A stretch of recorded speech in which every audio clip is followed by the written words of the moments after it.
Guys, welcome back to your own channel Vichar Nagar. तो मैंने बहुत बार नोटिस किया कि कुछ लोग फ़्लाइट में ट्रैवल करने से घबराते हैं, झिझकते हैं। तो मैंने सोचा क्यों ना इसी पर कुछ डिस्कस किया जाए। तो अगर आप अपना फर्स्ट एयर ट्रैवल करने वाले हैं या फर्स्ट फ़्लाइट लेने वाले हैं तो इस वीडियो में एंड तक बने रहिए और जानिए एयरपोर्ट ट्रैवल के कुछ rules, regulations and most importantly उनके एटिकेट्स के लिए। So let's begin with it. तो मोस्ट इम्पॉर्टेंटली आपको एयर ट्रैवल करने में क्या क्या डॉक्यूमेंट्स चाहिए। So the first most important thing is your flight ticket. Second thing is your government issued photo ID card, जिसको देख के वेरीफाई होता है कि आप ही करेक्ट पर्सन हैं जिन्होंने फ़्लाइट बुक की है, जिन्होंने वो टिकट लिया है और वो correct person is travelling in the correct flight. And the third important thing is your boarding pass, जो कि आपको एयरपोर्ट जाकर एयरलाइंस के काउंटर से रिसीव होता है या फिर वहाँ पर एयरपोर्ट पर सेल्फ कियोस्क होते हैं जहाँ से आप उसको प्रिंट आउट ले सकते हैं। अब आती है बात एयरपोर्ट जाके करना क्या है। सो एयरपोर्ट पर जब आप एंट्री करने जाते हैं तो आपको अपना फ़्लाइट टिकट और अपना ID कार्ड हैंडी रखना चाहिए, so that security person get पे चेक करते हैं आपका टिकट और आपका ID कार्ड। ये फर्स्ट सिक्योरिटी चेक होता है जिसको वेरीफाई करने के बाद ही आपको अंदर एयरपोर्ट पर अलाउ किया जाता है। Only the persons with a valid photo ID card and valid ticket are allowed inside the airport.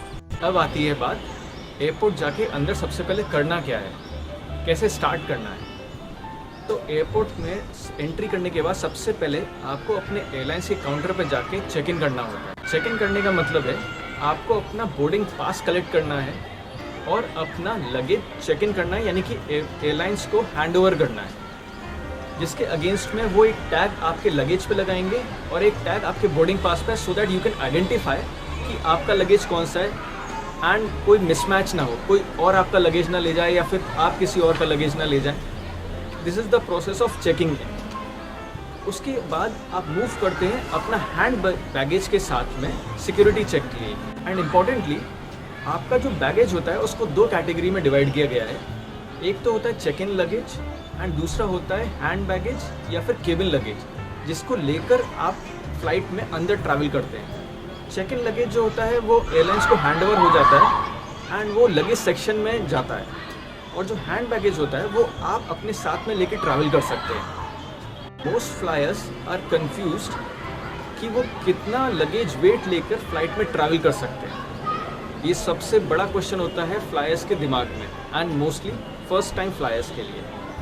तो इसका सिंपल सा आंसर है, अपना फ़्लाइट टिकट चेक कीजिए, उस पर सब कुछ लिखा हुआ है। उस पर लिखा हुआ है कि आप चेक इन में कितना लगेज वेट लेके जा सकते हैं, हैंड बैगेज या केबिन में कितना लगेज वेट लेके जा सकते हैं। और ऐसा नहीं है कि आप एक पर्टिकुलर लिमिट तक ही लेके जा सकते हैं एंड दैट इज़ फ्री। उसके ऊपर जितना एक पर्टिकुलर लिमिट रहती है वो भी आपके टिकट पर मेंशन रहती है, वो चार्जेबल रहती है। आपको एयरलाइंस को कुछ चार्ज पे करना होता है एंड वो लेकर आप भी ट्रैवल कर सकते हैं। बट ऐसा नहीं कि रेलवे या फिर बस में आप खूब सारा जैसे भर के लेके जाते हैं वैसा आप फ्लाइट में भी खूब सारा भर के लेके जाएं, वो अलाउड नहीं होता। एक पर्टिकुलर लिमिट अलाउड रहती है, एक फ्री लिमिट रहती है, एक चार्जेबल लिमिट रहती है। वो लेकर आप फ्लाइट में या तो केबिन में या फिर चेक इन लगेज में लेके जा सकते हैं। अब चेक इन के बाद बहुत ही डेंजरस स्टेप आता है, वो होता है सिक्योरिटी चेक। मजाक कर रहा हूँ, कोई डेंजरस नहीं है। अगर आपके पास कोई ऑब्जेक्शनेबल सामान नहीं है तो डरने की कोई बात नहीं है। It's just a routine normal security check. Security persons आपको मेटल डिटेक्टर्स से चेक करेंगे एंड आपके बोर्डिंग पास पर एक सिक्योरिटी का स्टैंप लगाएंगे and that's it. That's through, you are through with the security check. हाँ, वन मोर थिंग, आपका जो हैंड बैगेज रहता है वो भी आप ही के साथ में एक्सरे मशीन्स के साथ स्कैन होता हुआ जाता है, so that on the other side of the security check आप उसको कलेक्ट कर सकते हैं। It's a very simple process, डरने की कोई बात नहीं है अनटिल अनलेस आपके पास कोई ऑब्जेक्शनेबल सामान नहीं है। अगर आप इंटरनेशनल फ्लायर हैं तो इस सिक्योरिटी चेक के बाद आप मूव ऑन करेंगे इमिग्रेशन एंड कस्टम के लिए। एंड अगर आप डोमेस्टिक फ्लायर हैं तो आप मूव ऑन करेंगे आपके डेजिग्नेटेड गेट के लिए। इमिग्रेशन में बहुत ज़्यादा लोग सोचते हैं कि ये इमिग्रेशन कैसा होगा, कस्टम में क्या पूछेंगे, क्या होगा, क्या सामान लेके जा सकते हैं, क्या सामान लेके नहीं जा सकते हैं, तो इसका सिंपल सा आंसर मिलता है आपकी एयर टिकट पर एंड दूसरा एयरलाइंस की वेबसाइट पर, या फिर आप जिस डेस्टिनेशन कंट्री में जा रहे हैं उनकी ऑफिशियल एक्सटर्नल मिनिस्ट्री की वेबसाइट पर। सिंपल सा वहाँ पर लिस्ट चेक कर लीजिए कि क्या सामान आपकी डेस्टिनेशन कंट्री में बैन है, उसको फ़्लाइट में लेके नहीं जा सकते, एंड क्या आप सामान कितनी लिमिट में लेके जा सकते हैं। तो इंटरनेशनल फ्लायर्स से इमिग्रेशन में ज़्यादा कुछ नहीं पूछते, जस्ट उनका वीज़ा पासपोर्ट चेक करते हैं, पूछेंगे उनका purpose of visit to the destination country. ज़्यादा कोई मोस्ट डिफ़िकल्ट ऐसा कुछ ये क्वेश्चन नहीं पूछते। आपके लगेज में अगर कोई ऑब्जेक्शनबल सामान है तो वो निकाल दिया जाएगा एंड आपकी और स्कैनिंग या सिक्योरिटी चेक या और क्वेश्चंस हो सकते हैं। बट अगर ऐसा कुछ नहीं है तो डरने की कोई बात नहीं है। और डोमेस्टिक फ्लायर्स के लिए तो और इजी, सिर्फ सिक्योरिटी चेक के बाद में मूव ऑन कर जाइए अपने डेजिग्नेटेड गेट के लिए। उससे पहले अगर आपका वेटिंग टाइम है काफ़ी है तो एयरपोर्ट पर बहुत सारी शॉप्स रहती हैं, फूड आउटलेट्स रहते हैं जिनको आप इंजॉय कर सकते हैं, शॉपिंग कर सकते हैं। भूखे हैं तो अपनी हंगर मिटा सकते हैं, घूमिए फिरिए। एयरपोर्ट बहुत बड़ा रहता है, अच्छा रहता है एंड इट्स नॉट कि बहुत ज़्यादा कॉम्प्लिकेटेड है, कुछ नहीं। जैसे आप नॉर्मल शॉप्स या मार्केट्स में शॉपिंग करते हैं वैसे यहाँ पर भी कर लीजिए। बस हाँ, कुछ एथिक्स एंड एटिकेट्स होते हैं जिनको आप फॉलो कीजिए तो आपके लिए और सामने वाले के लिए भी कन्वर्सेशन थोड़ा सा ईजी हो जाता है। Just be polite to everyone.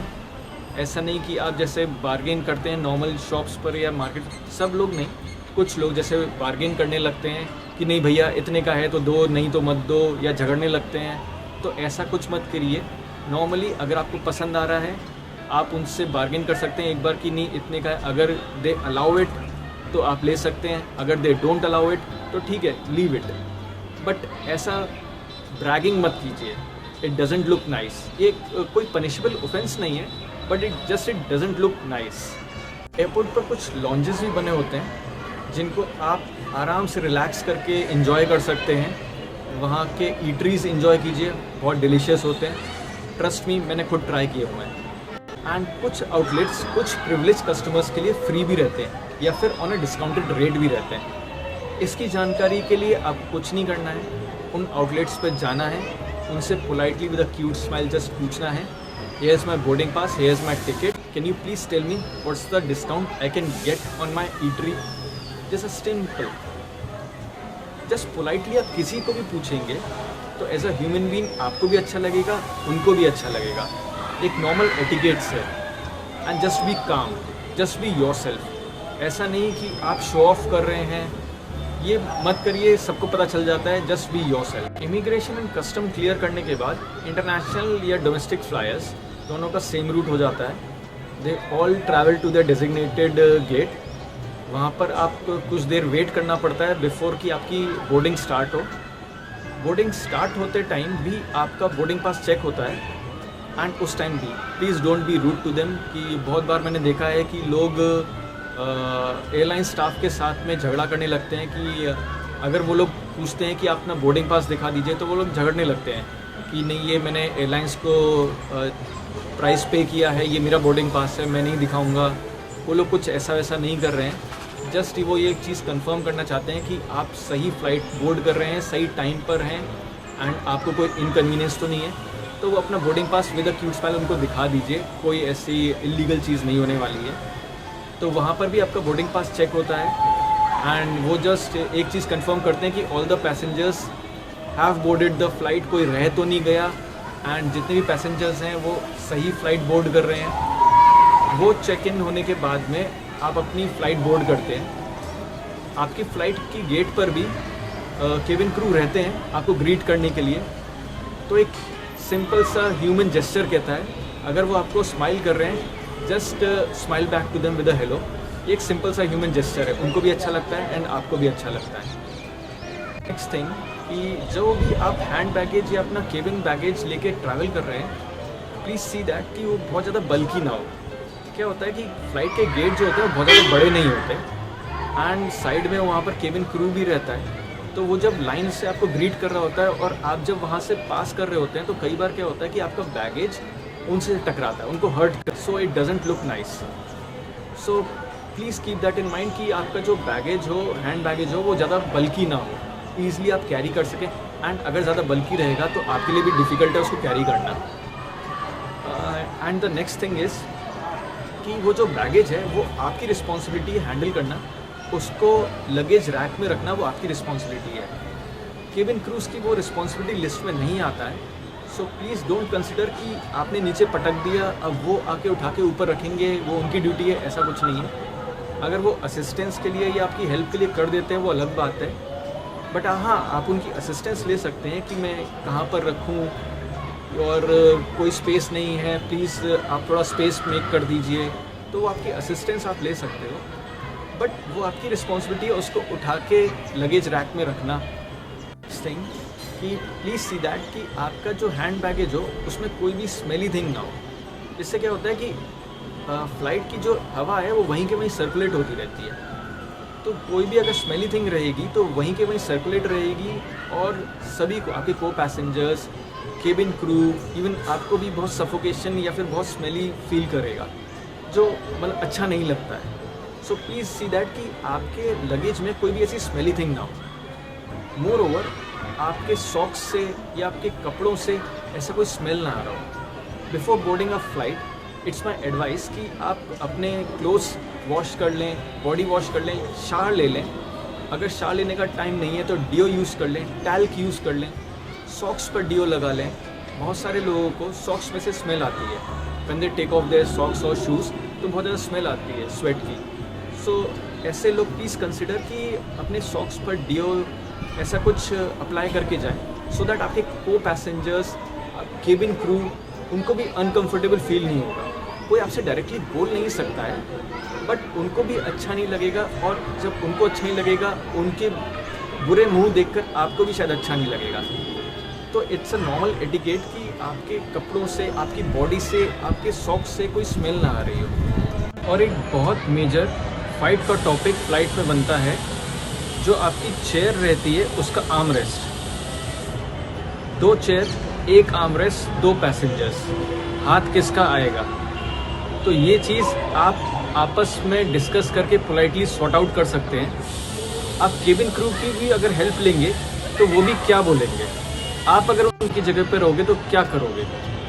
दोनों ही पैसेंजर्स उनके लिए गेस्ट हैं, किसी को वो रूडली मना नहीं कर सकते, तो थोड़ा बहुत एडजस्टमेंट फ़्लाइट में कर लेना चाहिए। ऐसे भी अगर आप कहीं मूवी देखने जाओगे तो 1 चेयर, 2 चेयर के बीच में 1 आर्म रेस्ट है, थोड़ा बहुत एडजस्टमेंट तो वहाँ पर भी आप कर ही लेते हो। तो फ्लाइट में भी बस वही रूल है, कुछ अलग नहीं। फ्लाइट में आपकी कोई भी रिक्वायरमेंट हो, आपको कोई भी हेल्प चाहिए, असिस्टेंस चाहिए, तो आप केबिन क्रू को पोलाइटली बोल सकते हैं, ईजिली बोल सकते हैं, ये आपका राइट है। और उसके लिए आपकी सीट के ऊपर कॉल बटन होता है, जिसको प्रेस करने पर लाइट ग्लो करती है और उनको पता चल जाता है कि इस सीट के पैसेंजर को कुछ असिस्टेंस या हेल्प चाहिए। उनका जितना पॉसिबल होगा वो आपकी बेस्ट पॉसिबल वे में हेल्प करेंगे। बट हाँ, कुछ इश्यूज ऐसे रहते हैं कि नहीं, मतलब जो आपको भी लगेगा कि ये चीज़ पुट अप नहीं करनी चाहिए, as a normal human being आपको भी लगेगा कि ये चीज़ पुट अप नहीं करनी चाहिए, तो वो चीज़ प्लीज़ पुट अप मत कीजिए। एंड उनसे या फिर अपने को पैसेंजर से पोलाइटली डिस्कस करके चीज़ें सॉर्ट आउट कर दीजिए। ऐसा नहीं कि फ़्लाइट में गाली गलौच हो गया, sorry for the language, but या मारपीट हो गई, ये सारी चीज़ें नहीं होनी चाहिए। Doesn't look nice. एक और चीज़, स्पेस ऑफ योर को पैसेंजर्स। बहुत बार मैंने देखा है, फ़्लाइट जैसे ही लैंड होती है सब लोग भागने लगते हैं कि भाई अभी भागेंगे, अभी अपना लगेज लेंगे, बाहर जाएंगे, बेल्ट से अपना लगेज कलेक्ट करेंगे और एयरपोर्ट के बाहर। भाई फ्लाइट, एयरपोर्ट इतनी भी बुरी जगह नहीं है, सो प्लीज़ इन्जॉय इट। आराम से जब फ़्लाइट लैंड हो गई, अनाउंसमेंट होते हैं कि अब आप लोग क्यू अप करके डीबोर्ड कर सकते हैं, आराम से आप डीबोर्ड कीजिए, कोई जल्दी नहीं है। ऐसा नहीं कि आपको फ़्लाइट बिना उतारे ही दोबारा चली जाएगी, आराम से बहुत टाइम है। एंड धक्का मुक्की मत कीजिए, थोड़ा बहुत डिस्टेंस रखिए अपने आगे के या आसपास के पैसेंजर्स से, उनको भी थोड़ा कंफर्टेबल फील करने दीजिए। अगर आपके भी कोई चिपकता रहेगा, कोई धक्का मुक्की करता रहेगा, आपको भी अच्छा नहीं लगेगा, तो थोड़ा बहुत स्पेस दीजिए। एंड कोई जल्दी नहीं है, कोई हरी नहीं है, आराम से डीबोर्ड कीजिए। आप जब डीबोर्ड करेंगे, केबिन क्रू फिर से वहीं पर खड़ा होगा गेट पर आपको ग्रीट करने के लिए, तो नॉर्मल सी एक क्यूट स्माइल से उनको थैंक यू बोल दीजिए। वो लोग भी ऑन देयर जॉब हैं, आपकी हेल्प कर रहे हैं, आपको असिस्ट कर रहे हैं, उनका ड्यूटी है माना, बट एक नॉर्मल बिहेवियर में, एक नॉर्मल एथिक्स में उनको एक थैंक यू बोल दीजिए और डीबोर्ड कर लीजिए क्वाइटली, आराम से, हंसते हुए, मुस्कुराते हुए। फ़्लाइट डीबोर्ड करने से पहले ही फ़्लाइट में अनाउंस हो जाता है कि आप चेक इन लगेज एयरपोर्ट की कौन सी बेल्ट से कलेक्ट कर सकते हैं। फ़्लाइट डीबोर्ड करने के बाद आप वहाँ बेल्ट पर जाइए, आपका लगेज आएगा, आप उसे कलेक्ट कीजिए एंड नॉर्मली आप एयरपोर्ट के बाहर चले जा सकते हैं। सो एक ये छोटे से जिस्ट में था कि अगर आप फर्स्ट अपना एयर ट्रैवल करने चाह रहे हैं तो डूज़ एंड डोंट्स क्या होने चाहिए, नॉर्मल रूल्स एंड रेगुलेशंस क्या हैं जिनसे लोग घबराते हैं, बट ऐसा कुछ भी नहीं है, सिंपल से रूल्स एंड रेगुलेशंस होते हैं। नॉर्मल एटिकेट्स क्या होते हैं, वो भी कोई बहुत ज़्यादा डिफ़िकल्ट नहीं है, नॉर्मल ह्यूमन एथिक्स है।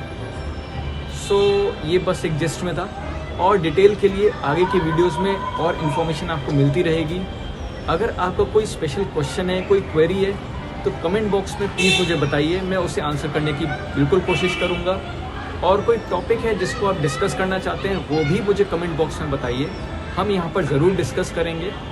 तो ये इन्फॉर्मेटिव वीडियोज़ के लिए इस चैनल को सब्सक्राइब कीजिए, वीडियो को लाइक, शेयर और कमेंट ज़रूर कीजिए। Okay, bye bye.